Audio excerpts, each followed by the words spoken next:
बोलो जयकारा बोल मेरे श्री गुरु महाराज की जय। सभी गुरुमुख प्रेमियों से सप्रेम जय सच्चिदानंद। श्री परमहंस गुरुदेव के चरण पखारूं नित, जिनकी कृपा से भक्ति में लागे मोरा चित। आप प्रगटे इस जगत में जीव काज संवारने, शब्द नाव बनाए सुंदर दुखद जीव उबारने। तुझ आगे अरदास हमारी, जियो पिंड सब तेरा। कह नानक सब तेरी वड्याई, कोई नाम न जाने मेरा। नम्रता और दीनता से भेंट सतगुरु लीजिए, मैं हूँ शरणागत तुम्हारा दास अपना कीजिए। पुराने समय की एक बात है कि एक ब्रह्मचारी ने कई विद्याओं का ज्ञान हासिल कर लिया, विद्याओं का अध्ययन पूर्ण कर लिया था। अब वो चाहता था कि आत्म विद्या, आध्यात्मिक ज्ञान प्राप्त करे, आत्म विद्या का ज्ञान प्राप्त करना चाहता था और अपनी इस मनोकामना की पूर्ति के लिए वो एक बड़े ही प्रसिद्ध ऋषि के आश्रम में पहुंच गया। ऋषि के पास जाकर उसने अपनी इच्छा जाहिर की, मत्था टेका, वहाँ रहने की इजाज़त मांगी तो ऋषि ने उसे आश्रम में रहने की आज्ञा दे दी और इसी प्रकार उसे वहाँ कई तरह के सेवा कार्य करने को मिलने लगे। कई काम उसको सुपुर्द कर दिए कि ये काम तुम्हें रोज करना है। अब ब्रह्मचारी को वहाँ सेवा करते करते कई दिन बीत गए। उसका जो अध्ययन आत्म विद्या का प्राप्त करने का जो ख्याल था, उस विद्या की, उस पढ़ाई की शुरुआत नहीं हुई तो उसके मन में कई तरह की शंकाएं पैदा होने लगी, कई तरह के विचार उठते। अब कहाँ तो वो सबसे ऊंची कही जाने वाली आत्म विद्या, आत्मिक ज्ञान, आध्यात्मिक ज्ञान कई प्रकार से जिक्र किया जाता है। ये सर्वोच्च ज्ञान है, सबसे बड़ी विद्या है। ये सबसे बड़ा आत्मिक ज्ञान, सबसे बड़ी आध्यात्मिक विद्या वो प्राप्त करने आया है यहाँ। और संसारिक कार्यों के वो झमेले में पड़ गया है। उसे ऐसा लगता है कि कभी पानी भरने जाओ, कभी झाड़ू लगाओ, इस प्रकार जैसे संसार के कार्य व्यवहार होते हैं, वो कार्य तो सभी जगह पे ही किए जाते हैं। चाहे संसार के किसी कोने में चले जाओ, कैसा भी ज्ञान प्राप्त करते हुए शारीरिक जरूरतों को तो पूरा किया ही जाता है। ब्रह्मचारी हुआ तो क्या हुआ, लेकिन उसकी ये विचारधारा है, सोच है कि वो मन में विचार उसके आते हैं कि इतनी बड़ी विद्या का मैं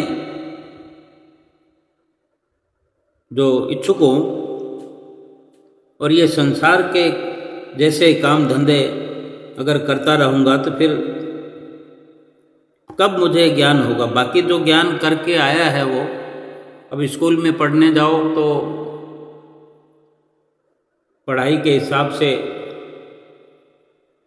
किताबों का ज्ञान, प्रश्न उत्तर, बेशक इसी प्रकार से ही पढ़ाई की और चले गए घर। फिर दूसरे दिन फिर कुछ अगला पेज पढ़ाई किया और इस प्रकार ज्ञान चलता रहता, ज्ञान अर्जित हो गया, चाहे कई प्रकार की विद्याओं का उसे ज्ञान हुआ। लेकिन अब जो ये आत्मा का ज्ञान करना चाहता है, वो भी उसकी यही विचारधारा है कि वो भी ऐसे ही रोज कुछ न कुछ में ज्ञान हासिल करता रहूं और चलता रहे और इस प्रकार में ज्ञान हासिल करके चला जाऊं। लेकिन आत्म विद्या के कुछ अपने उसूल होते हैं।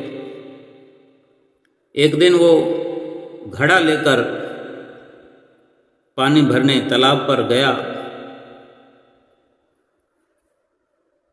पानी लेने तो रोज जाता था।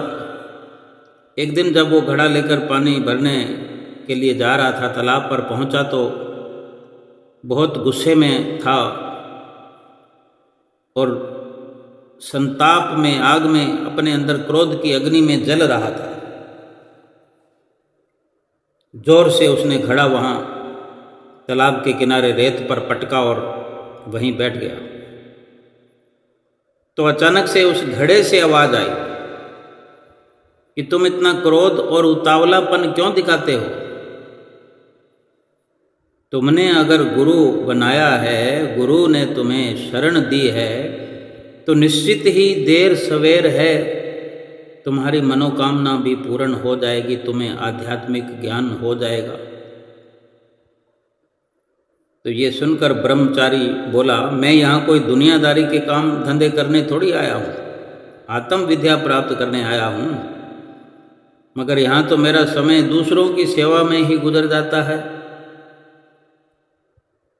आत्मिक ज्ञान मुझे कब मिलेगा और कैसे प्राप्त करूँगा मैं, जब सारा दिन दूसरों की सेवा करता रहूँगा। अब वो नहीं जानता कि सेवा के कितने बड़े मायने हैं, सेवा का स्तर कितना ऊंचा है। जितनी ऊंची आध्यात्मिक विद्या है, ऐसे ही सेवा का स्तर है। उसकी बात सुनकर उस घड़े ने फिर उसे कहा कि सुनो मित्र, मैं पहले सिर्फ एक मिट्टी का डला था। ये कौन कह रहा है? घड़ा कह रहा है। मिट्टी का घड़ा जो उसने नीचे पटक दिया था, उस मिट्टी के घड़े से ये आवाज़ आ रही है। वो कहता है कि मैं पहले मिट्टी का केवल डला था, तो पहले कुम्हार ने मुझे लेकर, अपने कब्जे में लेकर मुझे कूटा, यानी पीसा, समतल किया, गला दिया और कुछ दिनों तक अपने पैरों तले वो रौंदता रहा। इसके बाद उसने मुझे एक आकार दिया, गीला करके एक आकार में बदल दिया। फिर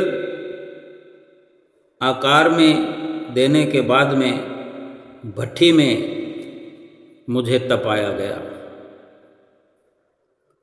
और इस सब की बदौलत आज मैं तुम्हारे सामने इस घड़े के रूप में मौजूद हूँ। यदि मैं उसके हवाले, कुम्हार के हवाले न हुआ होता, उसके पांवों तले रौंदा न जाता, उसके हाथों से चोट न सहन करता और भट्ठी में न तपाया जाता, तो एक घड़े का रूप लेकर के आज तुम्हारे हाथों में नहीं होता। यदि तुम भी आध्यात्मिक ज्ञान प्राप्त करना चाहते हो, आगे बढ़ना चाहते हो, भक्ति प्राप्त करना चाहते हो, तो इन परेशानियों से घबराओ नहीं, बस अपने कर्म में लगे रहो। तो ये सुनकर उस ब्रह्मचारी का गुस्सा और वो संताप दूर हो गया और उसने संकल्प लिया कि वो अपने गुरु के आदेश पर पूरे समर्पण भाव से चलता चला जाएगा। और उसने आचरण में आए, उसके आचरण में, व्यवहार में आए हुए इस बदलाव को ऋषि ने भी पहचान लिया, क्योंकि पहले भी वो ऋषि गुरु ब्रह्मचारी को देखता था, सब समझता था, लेकिन उनका गुरु का तो एक ही लक्ष्य होता है कि अपने शरण में आए हुए को निखार कर, संवार कर एक बेहतरीन अनुभवी शिष्य बना देना, भक्ति से भरपूर कर देना। और अब उसने देखा कि उसमें बदलाव है पहले से, और हम भी ये ठीक से समझें कि आत्म विद्या, आत्मिक ज्ञान, ये कोई बुद्धि का विषय नहीं है, ये अनुभव का विषय है,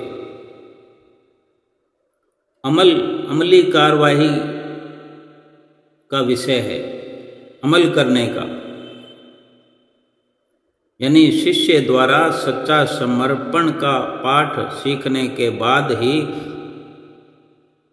उसकी शिक्षा शुरू होती है। और उस ब्रह्मचारी की भी अब शिक्षा शुरू हुई जब उसने अपने अनुभव को आगे बढ़ाते हुए अपने आप को अपने गुरु के आगे समर्पण कर दिया, उस घड़े की शिक्षा ग्रहण करके। और इस प्रकार उसकी शिक्षा आरंभ हुई। आगे चलकर वो एक प्रसिद्ध आत्म तत्ववेता ऋषि बन गया। विपत्तियों से न घबराएं। इस दुनिया में आकर के जिसने भी अपने सतगुरु की शरण हासिल की है, वो केवल विनम्र होकर के अपने सतगुरु के आगे पूरा समर्पण करे, समर्पित हो जाए। सतगुरु उसे अपने जैसा बना लेंगे। बस सही वक्त की आने की देर होती है। सतगुरु तो इंतजार में रहते हैं कि कब शिष्य उस मोड़ पर आए, उस मुकाम पर आए और उसे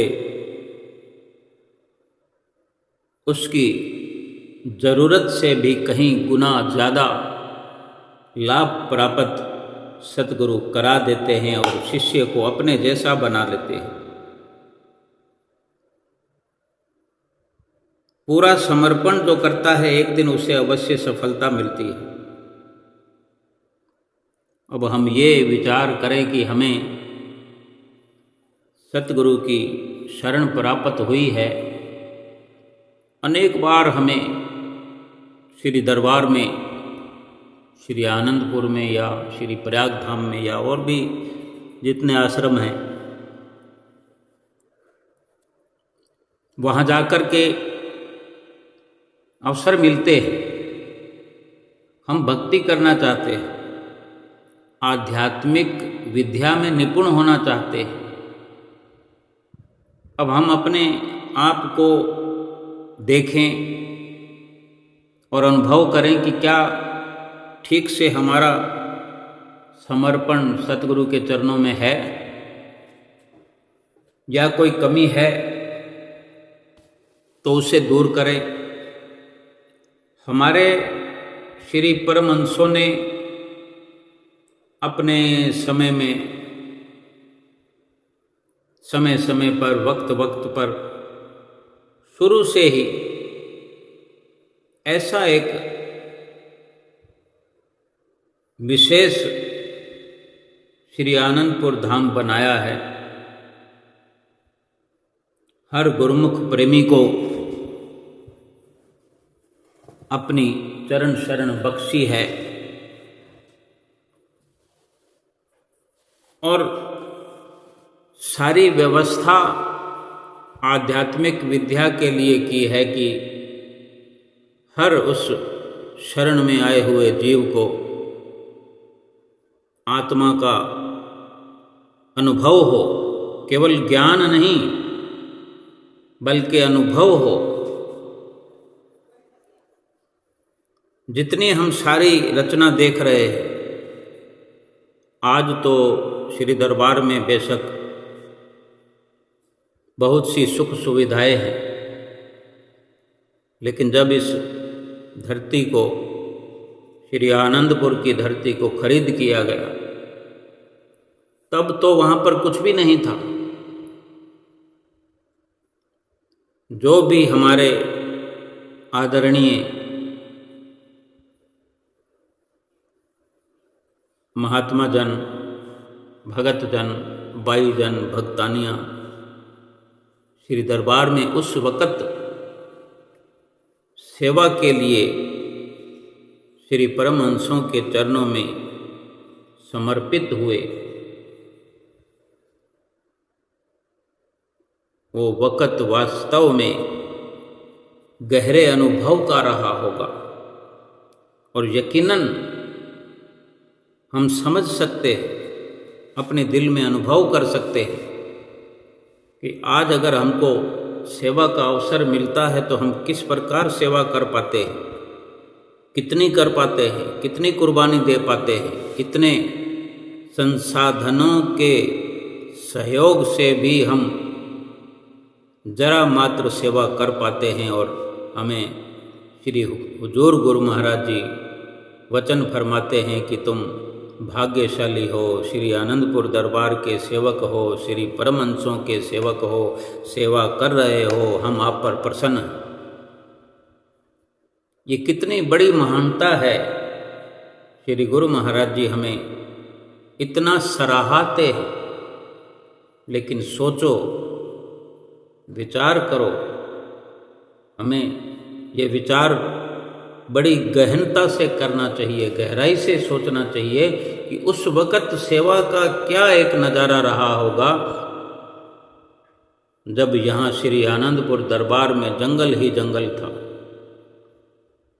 पत्थर ही पत्थर थे, मिट्टी भी कहीं कहीं दिखाई देती थी।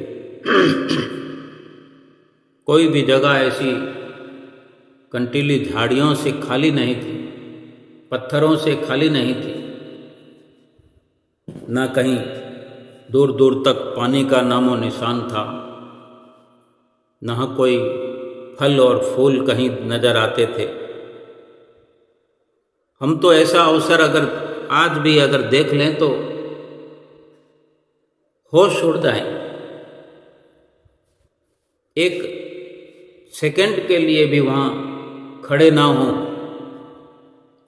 जहाँ ना तो नीचे खड़े रहने के लिए, ना बैठने के लिए, ना ऊपर कोई धूप का छाया का कोई प्रबंध हो, एक सेकंड भी हम खड़े नहीं हो सके और भाग जाए।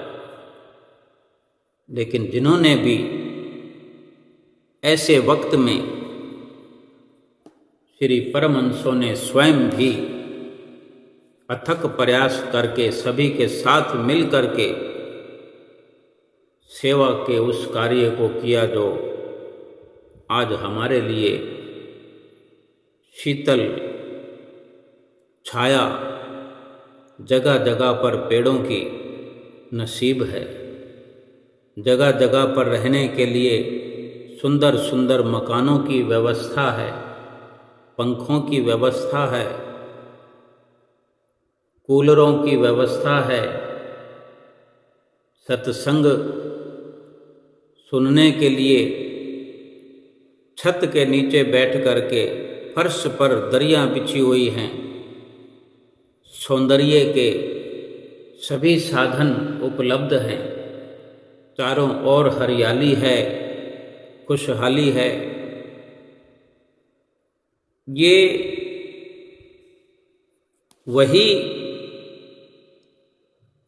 एक हकीकत है कि अगर भक्ति के लक्ष्य को, उच्चतम लक्ष्य को प्राप्त करना जिसे हो, वो सतगुरु को अपने आप को समर्पित करे और एक कीर्तिमान हासिल करे। सतगुरु भी अपने सेवकों को भक्ति का दान बख्शने के लिए, भक्ति से झोलियां भरने के लिए ही ये रचना रचाते हैं। आज भी गुरमुख प्रेमी अगर चाहते हैं कि उन्हें भक्ति का अनुभव हो, अपने सतगुरु के आगे अपने आप को समर्पित करें। आज के वक्त में भी जहाँ पर भी जैसी सेवा उपलब्ध है, वो वक्त और था, वो शख्सियत भी और थी जिन्होंने उस वक्त में सेवा की। कहते हैं कि श्री ग्रंथों में वर्णन है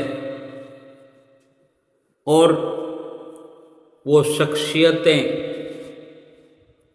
जो आज भी मौजूद हैं, तो उनके मुखारबिंद से भी सुनने का अवसर प्राप्त होता है कि किस प्रकार उन्होंने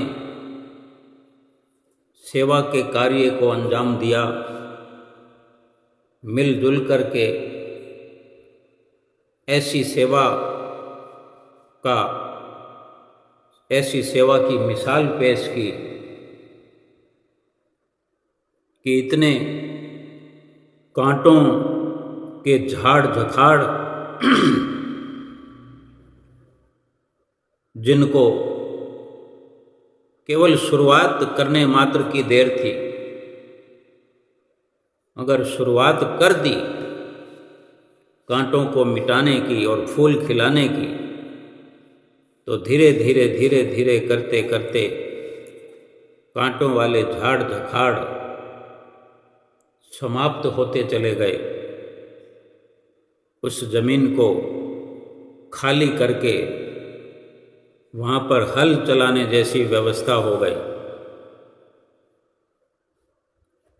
कच्चे ही सही, लेकिन मकान बनाने की शुरुआत हो गई। झोंपड़ी नुमा ही सही, लेकिन फिर भी एक नई किरण वहाँ पर उजागर होने लगी और ये समाचार दूर दूर तक पहुंचने लगे कि कोई संत मंडली वहाँ मध्य प्रदेश के उन ईसागढ़ के इलाके में आई हुई हैं, जिसमें स्त्री और पुरुष सभी शामिल थे। साधु वेश में महात्मा जन और बाई जन भी थे। सभी ने मिलकर श्री सतगुरुदेव महाराज जी की आज्ञा व मौज में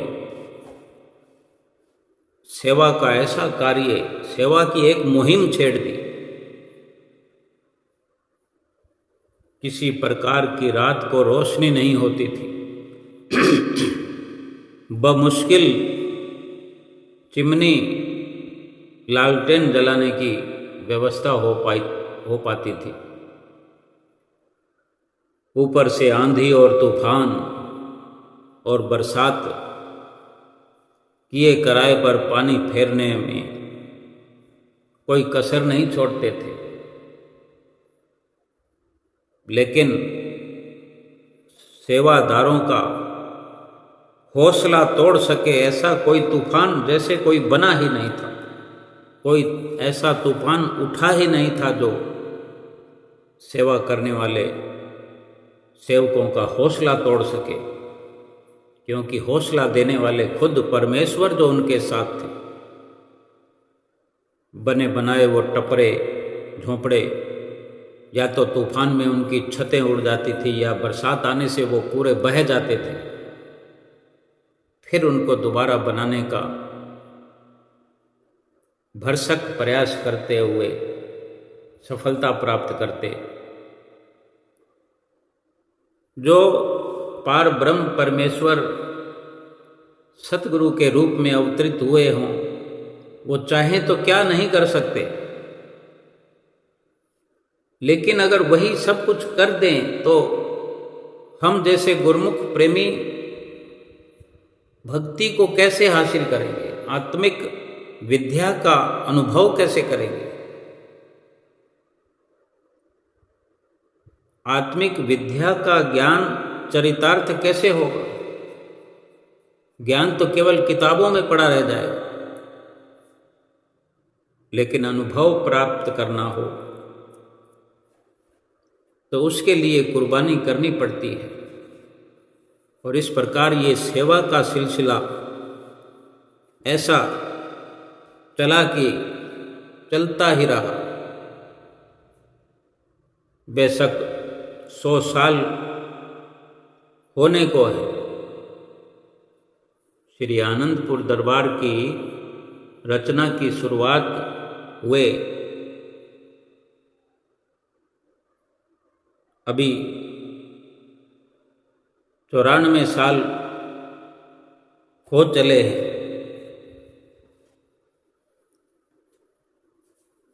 1930 में श्री आनंदपुर धाम की धरती को खरीद किया गया और 2030 में 100 साल पूरे हो जाएंगे। और आज कितना परिवर्तन हम देख रहे हैं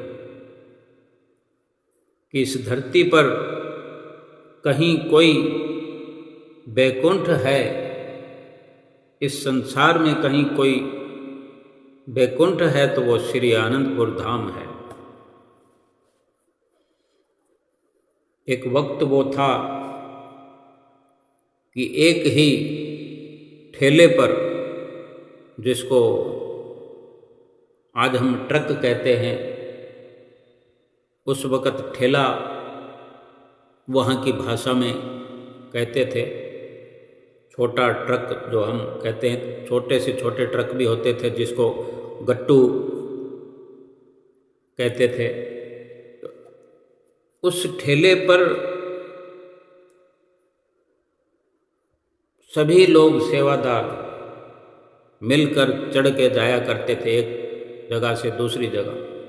ये काफ़ी समय बाद की बात है, यानी ये हमारे श्री परमहंस अवतार श्री पंचम पातशाही गुरु महाराज जी के समय भी ऐसा चलता रहा। उससे पहले की तो बात ही अलग है। तब तो बैलगाड़ी भी नहीं हुआ करती थी।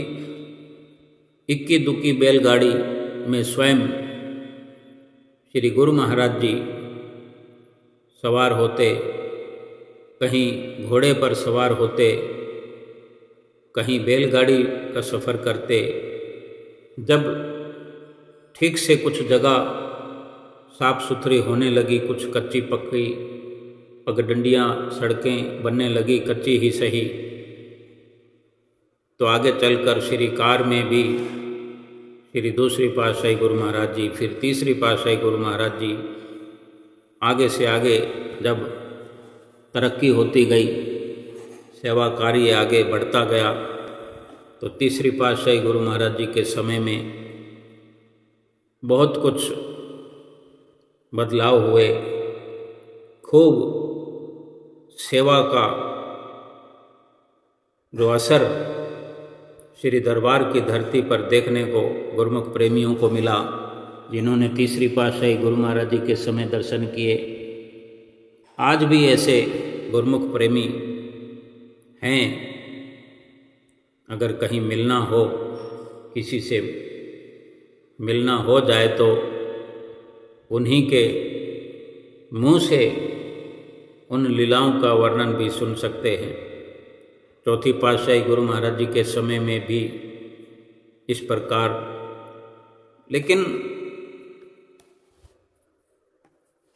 ये समझने की ज़रूरत है कि भक्ति की वो ऊंचाई हासिल करने के लिए संपूर्ण तौर पर अपने आप को जिन्होंने समर्पित कर दिया, एक ट्रक में भर करके गुरुमुख प्रेमी एक निश्चित स्थान से दूसरी जगह दूर जाकर के जहाँ सेवा कार्य करना होता था,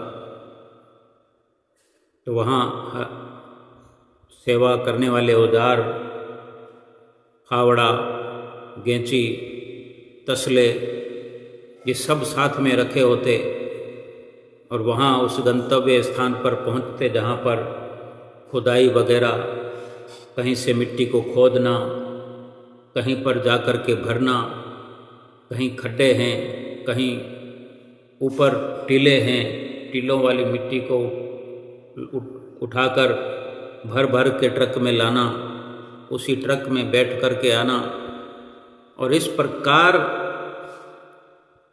मिट्टी के साथ मिट्टी बन करके वापस आते थे। और शाम के समय खाने के लिए गुड़ और रोटी अपने हाथों में लेकर खाते थे। रोटी और रोटी के ऊपर गुड़ या शक्कर। अगर आज हम विचार भी करें तो आंखों से आंसू आ जाते हैं कि वो भी हमारे, कहीं ना कहीं ये भी हो सकता है कि हम ही हों, उन्हीं में से कहीं हम भी हों, कि बार बार जन्म लेकर आ रहे हैं, श्री परमहंसों के साथ अपने जीवन का उद्धार करने में हम लगे हुए हैं।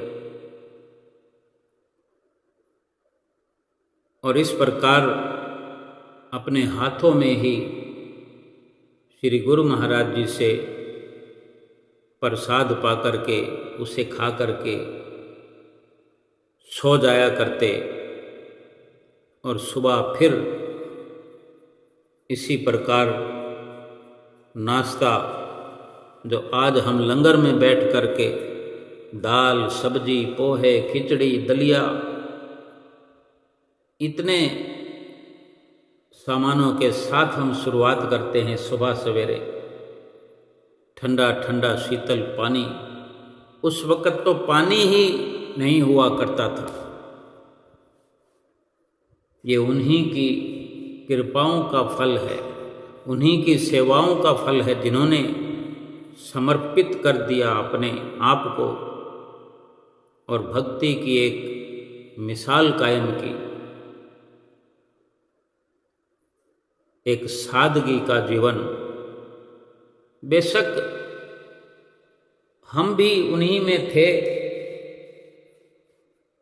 लेकिन आज हमारा हौसला कमज़ोर क्यों होने लगा है? आज वो कठिन परिश्रम वाली सेवा भी नहीं है, आज वो शरीर को थकाने वाला कोई कार्य नहीं है। निश्चिंतता के साथ निश्चिंत होकर उठना है, पंखा चला के सोना है, लाइट जला के सब कार्य करना है, पक्की सड़कों पर सफ़र करना है और समय समय पर सत्संग सुनना है, भजन बंदगी करना है, लाउड स्पीकर के अंदर, माइक के अंदर भजन बोलने की व्यवस्था है। पहले बिना माइक के ही भजन बोला करते थे,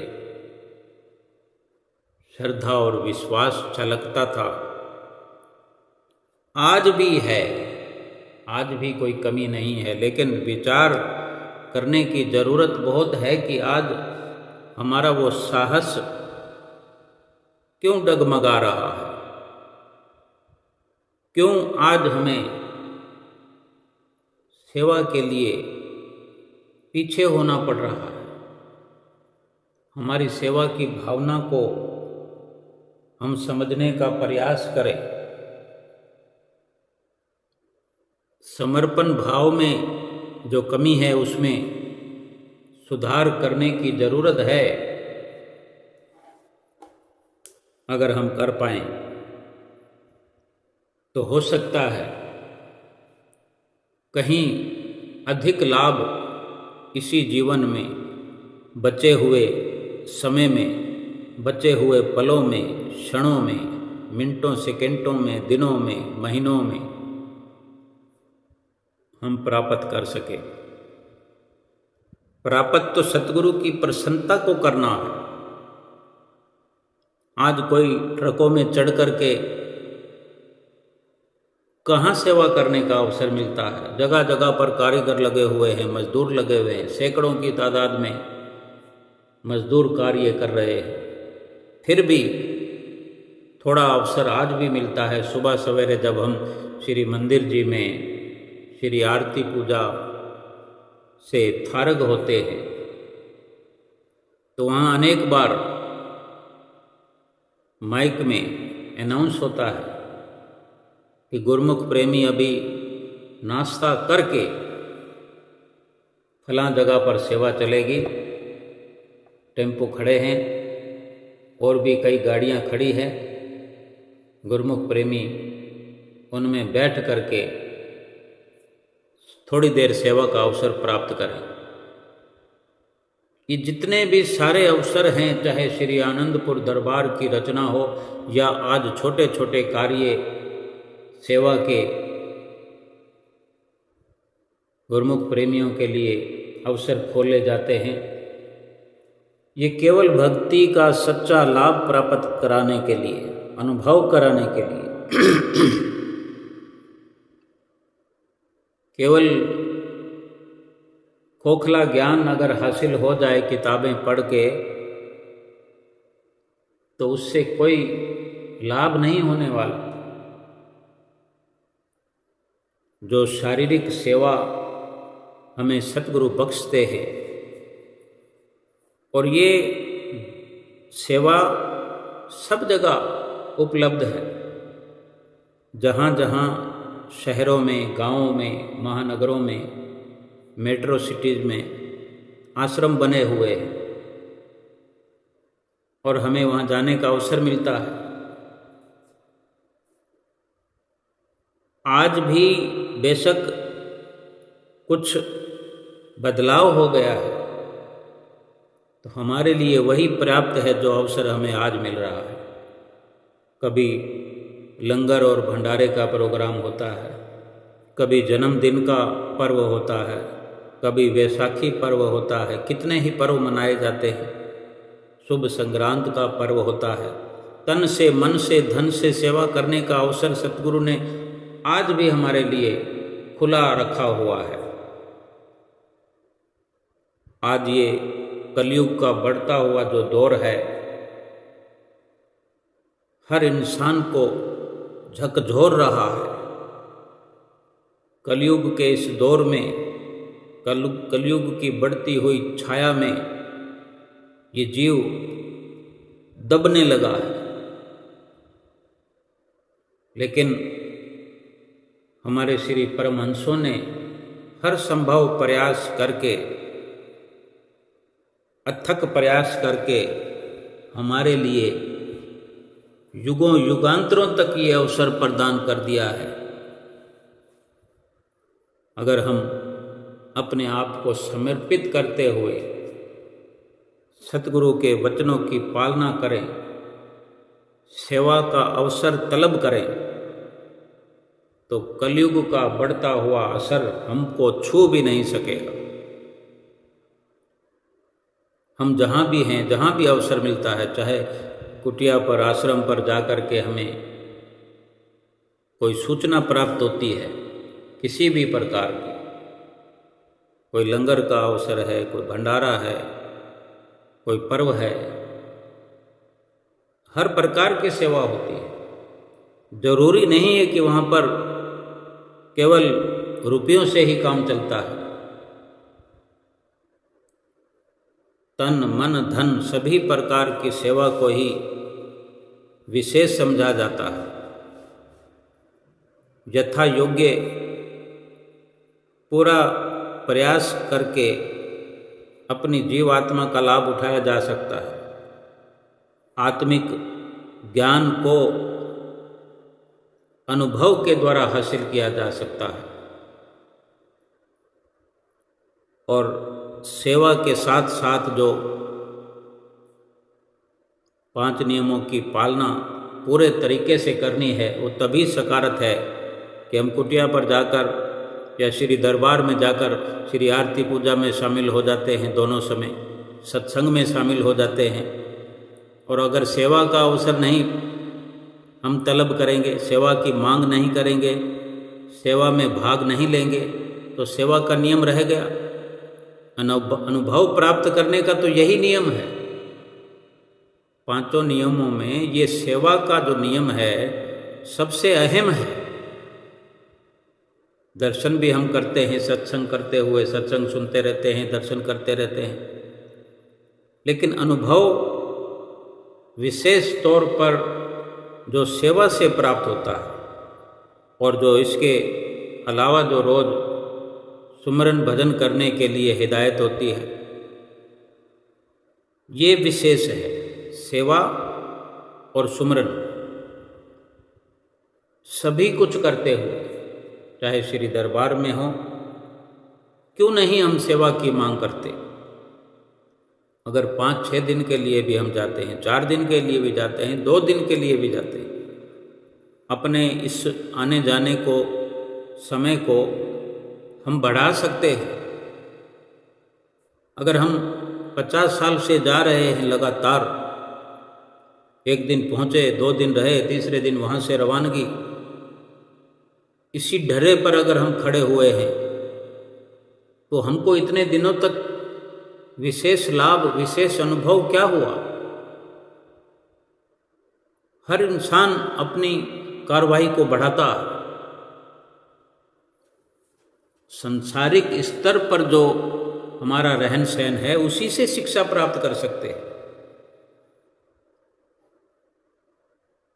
कि संसार में कोई भी काम हम करते हैं, स्कूल में पढ़ते हैं या स्कूल की पढ़ाई करते हैं, घर में पहली क्लास की पढ़ाई होती है, दूसरी क्लास की पढ़ाई होती है, तीसरी क्लास की पढ़ाई होती है, पढ़ते पढ़ते अपने आप को इतना व्यस्त कर देते हैं, खेलना कूदना भी छोड़ देते हैं, यानी जिम्मेवारी को बढ़ाते रहते हैं। जिम्मेवारी अपने आप नहीं बढ़ती, बढ़ाते हैं उसको, जिम्मेदारी को समझते हैं, जिम्मेदारी को अपने ऊपर लेते हैं, तभी जिम्मेदारी निश्चित होती है कि हमने इतना करना है।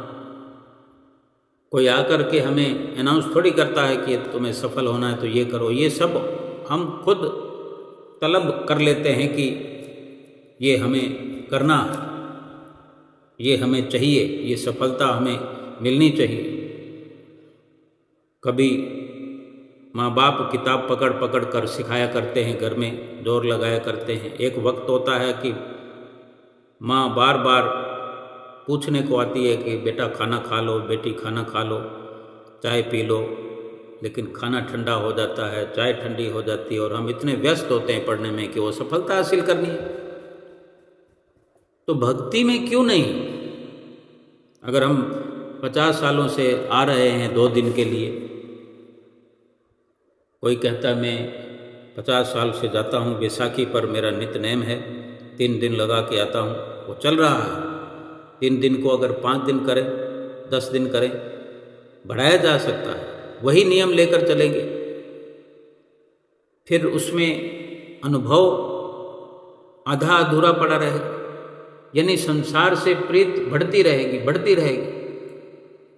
और भक्ति के लिए केवल नियम, उसी ढरे पर हम खड़े रहेंगे तो फिर लाभ भी वैसा ही मिलेगा। सुमरन के लिए जब भी हमें पूछते हैं श्री गुरु महाराज जी, तो हमारा सिर नीचे हो जाता है। जब कभी गाहे बगाहे हम कह देते हैं आधा घंटा कर लेता हूँ, या हम ये सबसे बड़ा आसान होता है कहना कि स्वामी जी समय नहीं मिलता, मेरा काम बहुत है, परिवार बहुत बड़ा है।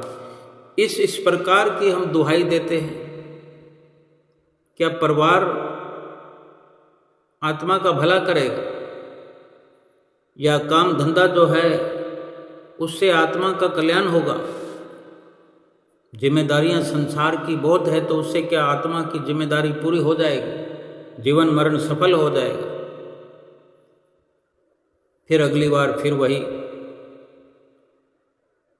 हमें ये विचार करना है कि हमारे श्री गुरु महाराज जी ने इतनी बड़ी रचना रचाई है हमें भक्ति के मार्ग में सफल करने के लिए, जीवात्मा को परमात्मा से मिलाने के लिए। वो बातों से नहीं होगा, किताबी ज्ञान से नहीं होगा, कथा कथने से या कथा पढ़ने से सुनने से नहीं होगा, अमल में लाने से। कितनी कथाएं सुनाई जाती है रोज सत्संग में, कितनी लीलाएं सुनाई जाती है। किस प्रकार हमारे श्री परमहंसों ने श्री दरबार में शामिल होकर इस धरती पर अवतरित हुए, अपने घर में माता पिता के लालन पालन में पले बड़े, किस प्रकार दरबार में आना शुरू हुआ, धीरे धीरे धीरे धीरे करके कैसे अपने समय को बढ़ाते गए और श्री दरबार के होकर रह गए। हमें भी तो उनके नक्शे कदम पर चलना चाहिए ना, समय को बढ़ाना चाहिए। इतना बड़ा दरबार, विशाल दरबार है, आला दरबार है, त्रिलोकी में सबसे न्यारा दरबार है। सुंदर सुंदर भजन भी हम बोलते हैं। निराले दरबार से फिर निराला व्यवहार भी तो हमें करना चाहिए। सतगुरु के साथ रहने का प्रयास करें, सतगुरु के दर्शनों को पाकर के हृदय में उतारने का प्रयास करें। किसी सतगुरु की सौंपी हुई जिम्मेदारी को अपने ऊपर लेकर के जिम्मेदार बन करके जिम्मेदारी निभाने का प्रयास करें कि मेरे जिम्मे ये सतगुरु ने लगाया है कि आपने ये संभालना है। चाहे वो कुर्सी पर बैठाल कर कहीं निशानी दे देते हैं कि आपने यहाँ पर बैठ कर के सब कुछ देखना है। कोई ज़रूरी थोड़े ही है कि अगर हम किस कार्य को नहीं कर सकते तो वही कराएंगे। हम एक बार अपने मुंह से कह तो दें कि मुझे अपने चरणों में 1 महीने के लिए सेवा दे दीजिए, 2 महीने के लिए सेवा दे दीजिए। ये जीवन तो पल पल छिन छिन करके जा रहा है, ये श्वास तो जा रहे हैं। कुछ श्वास अगर सतगुरु की रहनुमाई में उनके सामने सेवा में लग जाए, ये संसार कहीं भागा थोड़ी जा रहा है। 1 महीने के बाद, 2 महीने के बाद फिर वापस जाएंगे अपने घर, तो सभी घर वाले वहीं मिलेंगे हमें। लेकिन जो सतगुरु का आशीर्वाद हासिल किया जाए, जो सतगुरु के चरणों में रहकर सेवा का लाभ प्राप्त किया जाए, उसका तो जीवात्मा को पूरा सिला मिलेगा, पूरी भक्ति प्राप्त होगी, भक्ति से झोली भर जाएगी। जीवात्मा का तो कल्याण ही इसी में निहित है कि हम श्री आरती पूजा करें, सेवा करें, सत्संग करें, सुमरन, दर्शन, ध्यान, और 2 घंटे निश्चित रूप से भजन सुमरन करके सतगुरु की प्रसन्नता प्राप्त करें और भक्ति का पूरा पूरा सरमाया हासिल करके इस लोक पर लोक को सुखी करें। बोलो जयकारा बोल मेरे श्री गुरु महाराज की जय।